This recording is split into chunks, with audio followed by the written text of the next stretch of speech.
Attac stands for, in French, Association pour la taxation des transactions financières et l'aide aux citoyens. In English, that stands for an association for taxation of financial transactions and in the support of citizens. So Attac is mainly geared towards financial issues, banking, and it fights for a financial system geared towards the needs of citizens. And that stems from an editorial published in the French edition of Le Monde Diplomatique in 1997 by Ignacio Ramonet, the former director. Now the director is Serge Alimi, and the editorial was called Disarm the Markets, and it proposed the so-called Tobin tax. Tobin tax was proposed by James Tobin, a Nobel Prize-winning economist in 1977, if I'm not mistaken, and it called for a 0.1% tax on each and every financial transaction. And so it kind of evolved, so that there are many versions of the Tobin tax right now. In Britain, as I understand it, there's the Robin Hood tax, which is basically the same with another communications design to it, but it's basically the same thing. Nowadays, Attac has kind of expanded its thematic focus. It focuses on food sovereignty, it focuses on peace and militarization, it focuses on the fight against the emergence of fascism, all kinds of things, but still the core of its activity is around the Tobin tax. Just a short note that Attac is a decentralized network, so we are chapters, but chapters in a very limited sense, because there is no charter that chapters need to adhere to in order to become full Attac chapters. We are present in over 50 countries now, in 4 continents. And we are perhaps, I think it's now 50 to 60,000 members strong. Am I right in saying that the sort of principal idea behind the financial transaction tax was redistribution to benefits the sort of proceeds of growth from the sort of financial sector to society? Would that be, for egalitarian reasons? Well, that certainly is one of the main pillars of the idea. The other idea is to reduce volatility in financial markets, because we perceive, as against our orthodox economics, we perceive that the financial system is very much linked to the real economy, and whatever happens in the financial system has an effect on real economies, real lives, real people. And so we campaign for the Tobin tax, for the FTT, the financial transactions tax, to reduce volatility in the financial markets, because that will help not only redistribution, reduce volatility in all kinds of markets, food markets, commodities markets, derivatives markets, and that will stabilize the system and prevent the system itself from preying upon real lives. That's our main focus, and that's why we say for the support of citizens in our name. What were the consequences of volatility that you were most concerned about? Basically, what we would call short-termism. If you buy, that's basically the idea behind short selling. You sell short when you buy something at a cost, in order to sell it a short while later at a much higher cost. So that increases speculation exponentially. So if you impose a tax, then what will happen, according to behavioral economics nowadays, is that investors will not have an incentive to short sell and to impose very high speculatory expectations within the market. So it reduces the tendency to very high peaks in transactions, and stimulates more productive investment in real assets instead of investing in derivatives, which may gain in value very, very quickly. And if you have a tax that de-incentivizes people from selling shorts, then it will have a positive effect on real economies. Because there's been a lot of discussion about the sort of lack of productive investment. Some people might argue that the Tobin tax is like it's a mechanical or a legalistic response to a lack of productive investment. Yeah. You know, how would you respond to that? I would respond to that simply by saying that the Tobin tax isn't an end of itself. It's simply the start of something, and in that sense, Attac does not simply stand for the Tobin tax. It stands for the Tobin tax because it is the start of a whole reform of the financial system. And certainly, it is a legalistic measure, and there have been questions put forward regarding its feasibility. It is obviously feasible because it is simply a tax. It's a stamp tax, or I think that's the name. So it would be quite easy to implement the tax if there was political willingness to do so. But of course, once you have the Tobin tax in force, you need to go further and implement other measures to incentivize or create incentives towards real investment in real assets in the real economy.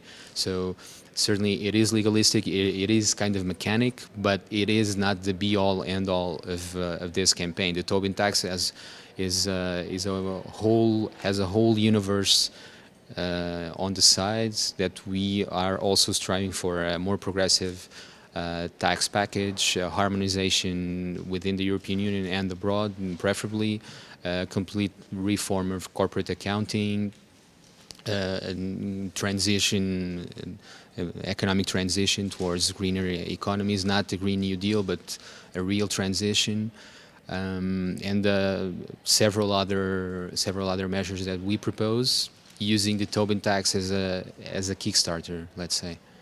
Okay, I want to ask you about the other areas that Attac have moved into, but first of all, I want to sort of focus on the idea of productive investment, because it seems that today, productive investment, there's always a lot of debate about what we're doing with technology, with investment. So, for example, the expansion of airports or the investment in roads, some people might see that as productive investment to generate growth. Sure. Other people might argue that that's destructive, and we've got enough growth, and we need to concentrate on happiness and well-being. Yeah.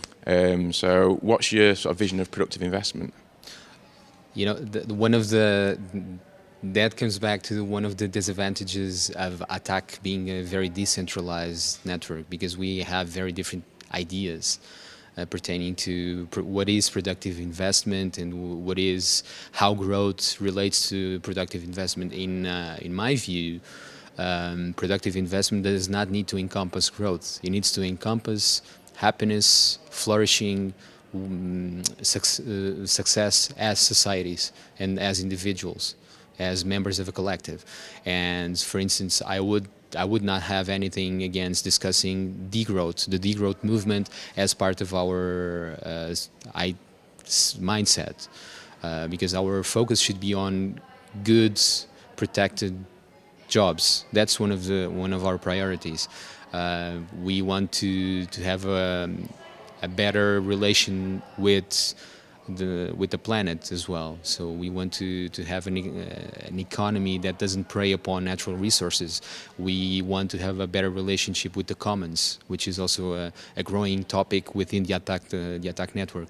So issues of water, issues of energy as well, energy sovereignty, and energy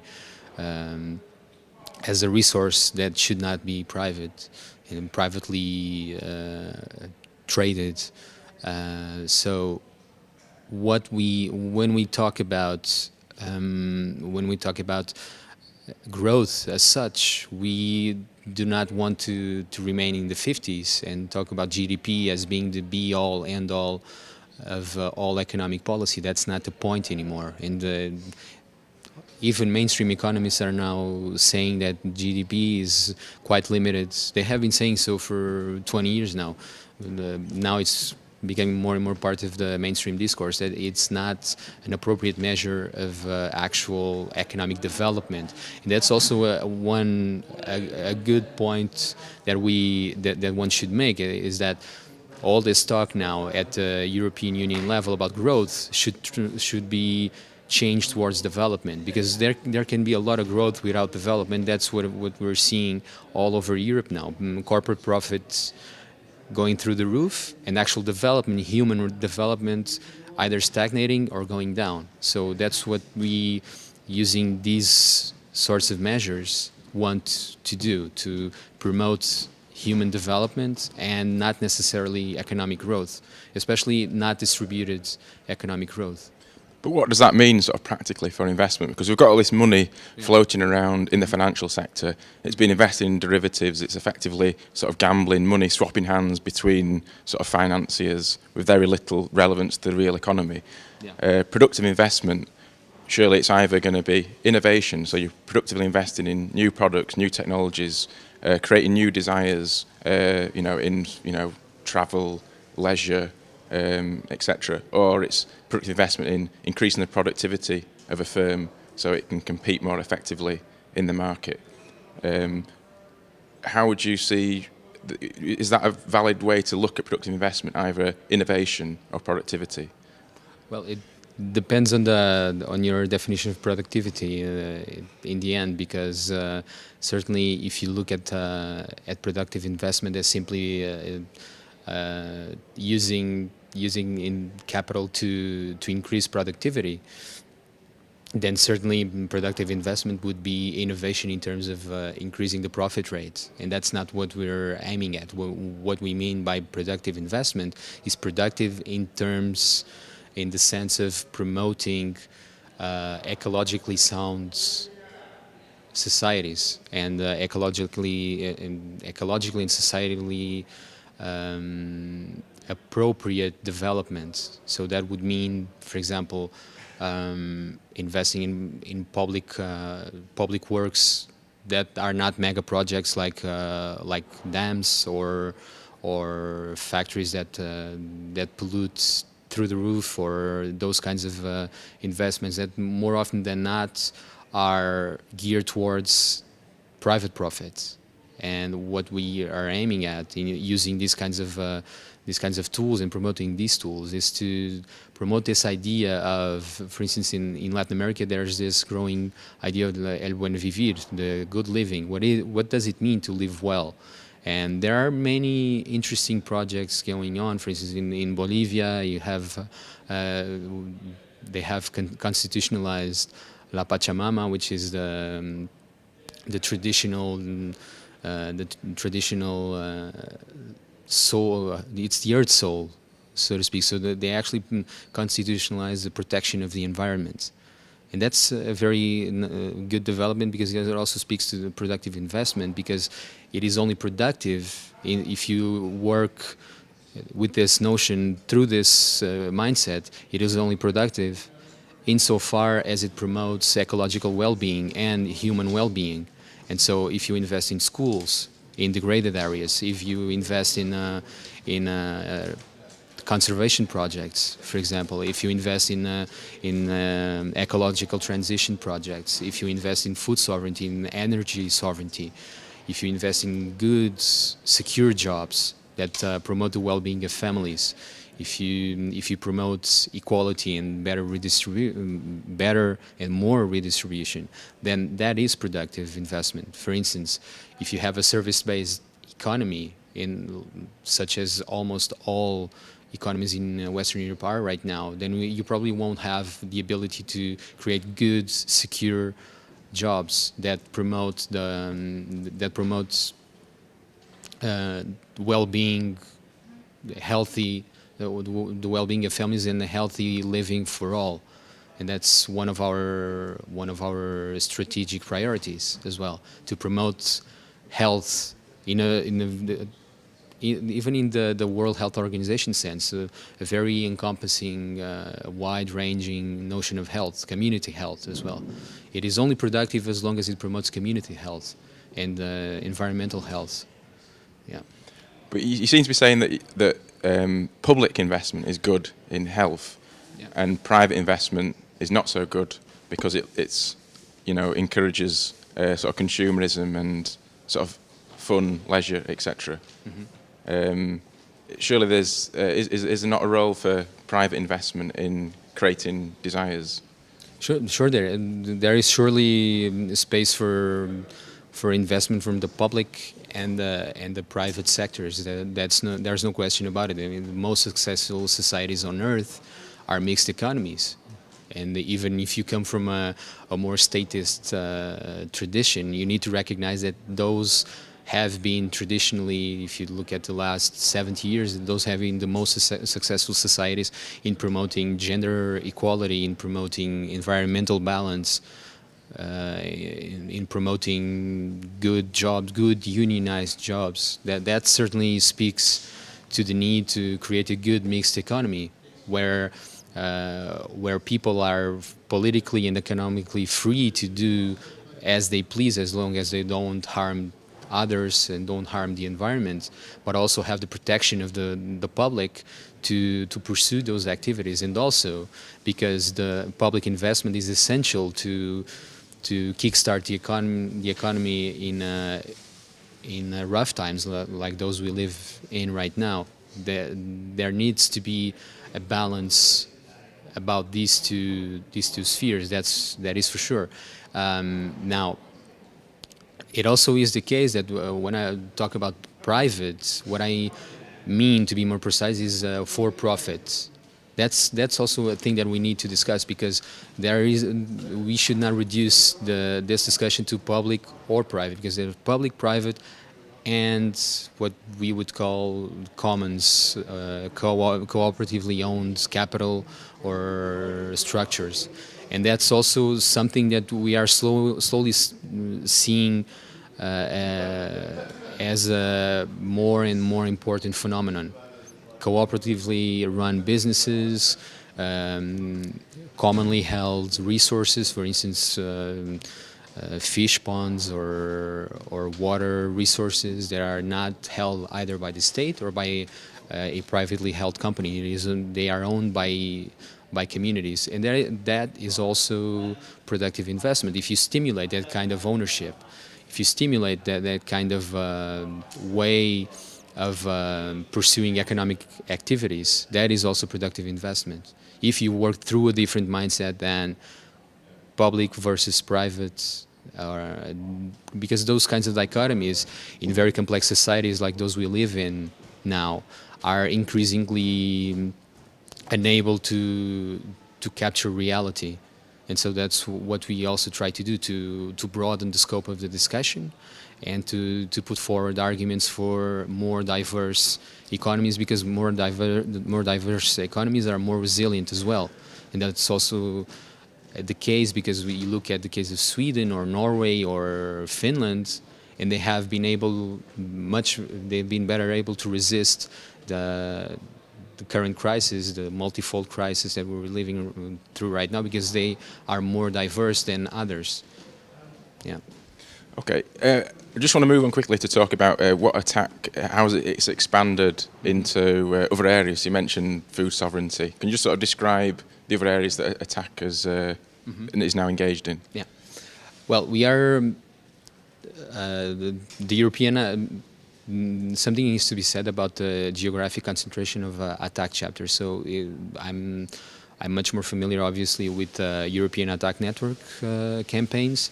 And what we're doing now, we're working through something we call the wealth levy, which is a one-off tax on €1 million plus estates. That's one campaign. The other campaign is a full reform of central banking. So we want to push for a complete overhaul of the European Central Bank. And the other one is a more progressive tax package, which also involves the debt audit movement, which is growing exponentially right now.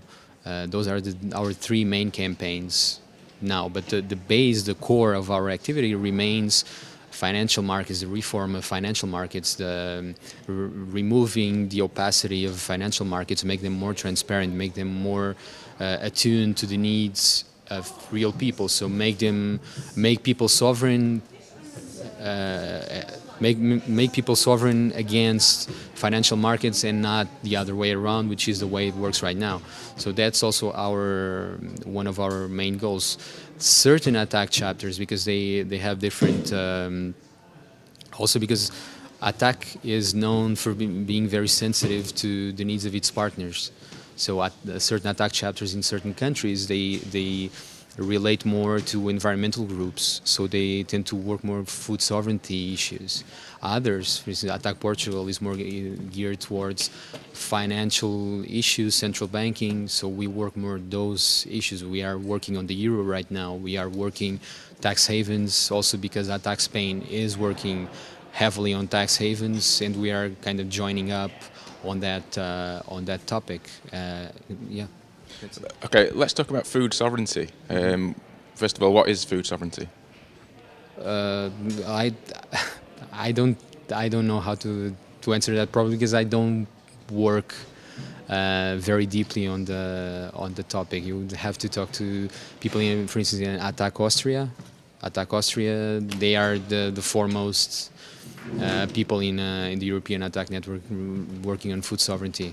So, yeah. Why is it that there's a breakdown between, it seems like the richer countries are more interested in food sovereignty issues, and the poorer countries like Portugal, who are more concerned about the sort of bread and butter economic growth, development, jobs, etc. Is that a fair? Yeah, that is certainly a fair description of what's going on, and I think we are simply dealing with questions that are coming. We in peripheral countries, countries under structural adjustment programs, because that's what they are. The so-called memoranda of understanding are actual structural adjustment programs, like the likes of which we have seen going through Latin America and African countries throughout the last 40 years. And that's what's happening in Portugal, Greece, Ireland, and Estonia, amongst others. So what we're dealing now, we see that we need to focus on what is the most important topic now, and the most important topic for us now is the euro, the common currency, and the structure of the European Union, because that's the thing that has the most deep and will probably, in all likelihood, have the longer lasting effect on our lives. So we need to build knowledge on that.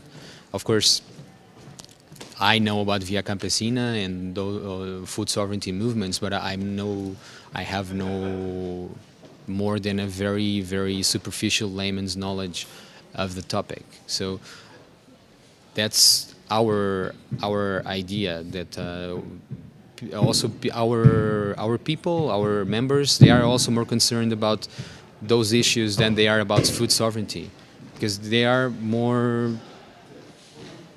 for the moment, those are the issues that are being discussed right now. So we cannot suddenly move on strategically and start talking about food sovereignty. And for instance, in Attac Austria, they have been building those relationships with other partners for years now. They don't have a real question within their organizations whether or not to take a position for or against the euro, whereas we do. There are multiple positions, and that's why we don't discuss food sovereignty with as much depth as they do. I'm still struggling. What you were saying earlier about growth and jobs. It seems that would you describe yourself as being sort of from the left? Because you talked about the importance of the sort of historical traditions of the left. Yes, certainly, yeah. But the left historically has been associated with sort of growth, and you talk about jobs, but how are the two things connected? Because historically it's been growth to achieve increased material prosperity, increased wages. And yet you talked about environmental well-being and health as sort of priorities for the economy. Yeah. Historically, those have been sort of middle-class environmental preoccupations that the left hasn't really been very interested in until more recently. So where do you see the sort of yourself? Yeah, I think there's an interesting question there, because I totally agree that the left has been traditionally associated with jobs, creating jobs for and protecting the working class, and it has always been more attuned to the needs of the working class. Nowadays, because the left has emerged in the last 250 years, has gone through major changes and it has been a tremendously successful tradition. If you look at the long span, the long time frame of history, has been tremendously successful. If you look at it, it has been incredibly successful in promoting good jobs, in promoting emancipation for immense cohorts of society. It has been very successful in destroying structures of power that it perceives to be unequal and unjust. And now it needs the left as a whole, if we could speak about it that way, because it's rather difficult for me to speak about the left as a whole, because if you look at, for instance, the German Socialist Party, Social Democrats Party, which was the first social democrat party in Europe and perhaps the world, it will be very difficult for that party to make a transition towards a more eco-socialist outlook, because its core tenets, they pertain very much to factory democracy. So I myself, I would say that I am at the moment undergoing a transition towards that more eco-socialist outlook. Because when you live through a time where job insecurity is the norm, where you don't really know that the environment is that important, because you have more important needs for your immediate survival, and that's what we're talking about right now. We haven't reached that point yet, but we will reach it in 10 years' time. The point of having to survive.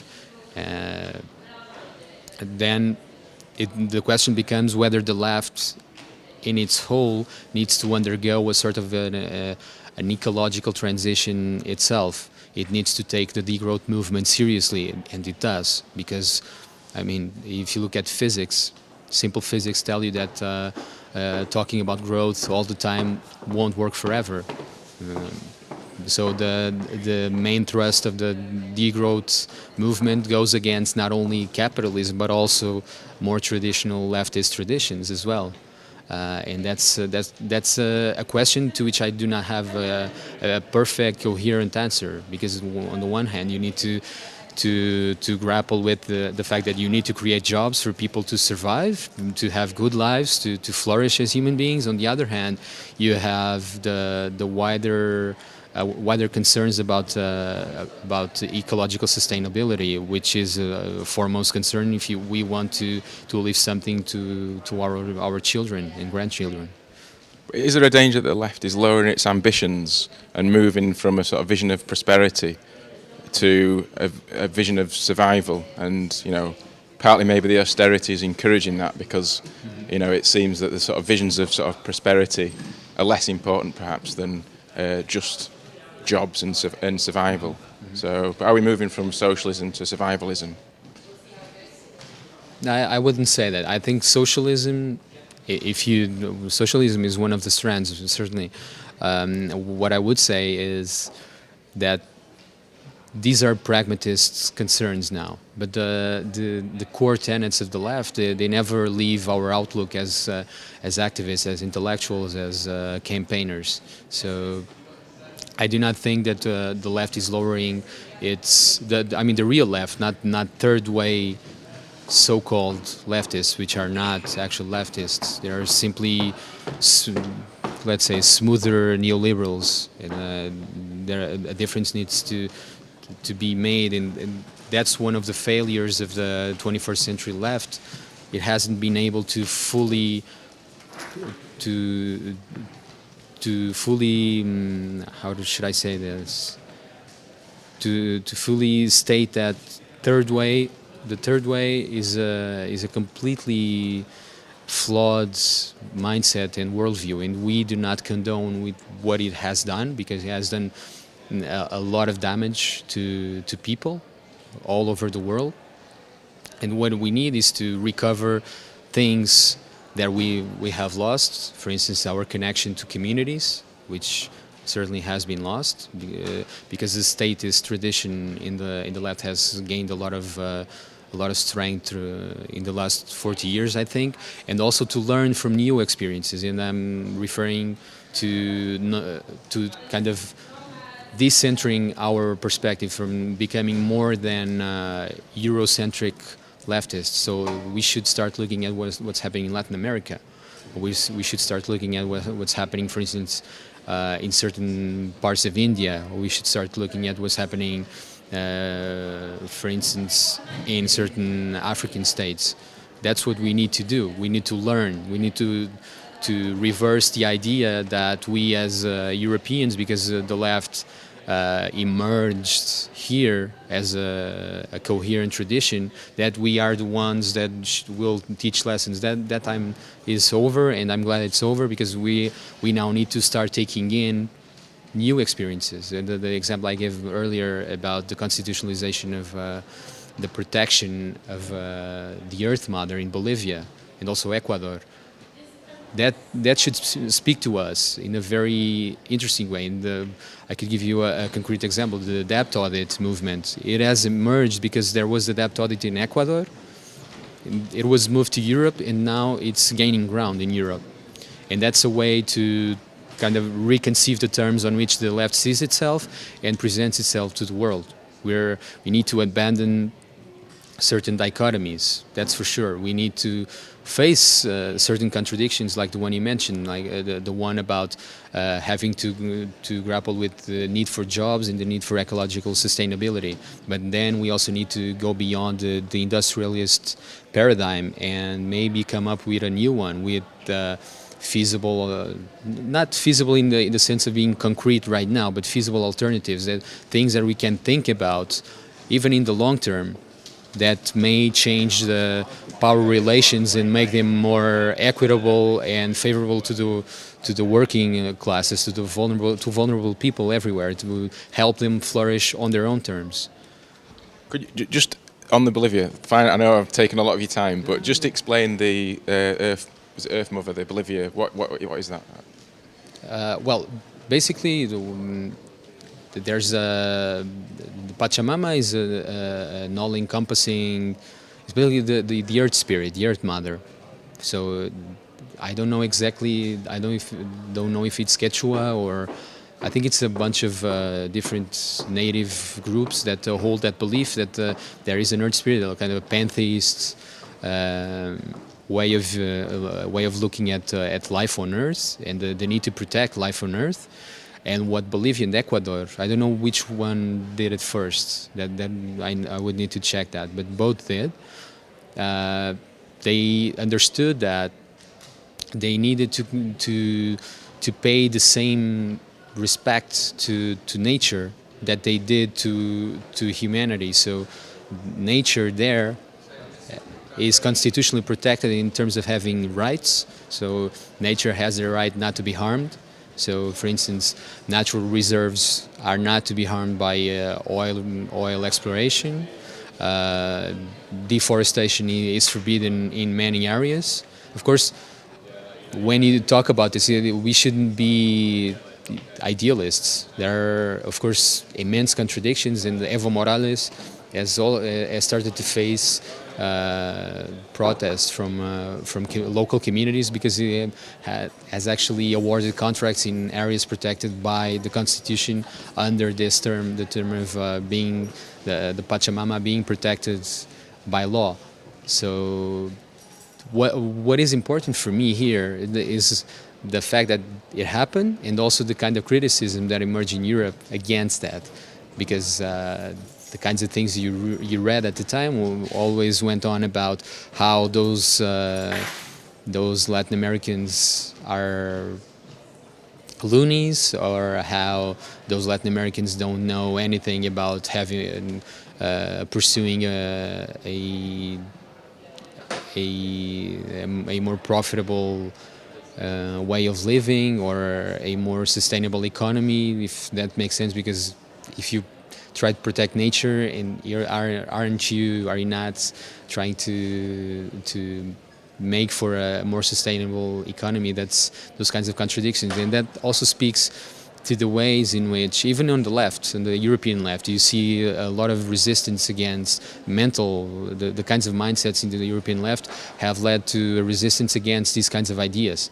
The idea that nature, even though you can touch it, should be protected by law, and people who harm nature should be prosecuted, and the state should have as one of its core functions to protect nature. Yeah.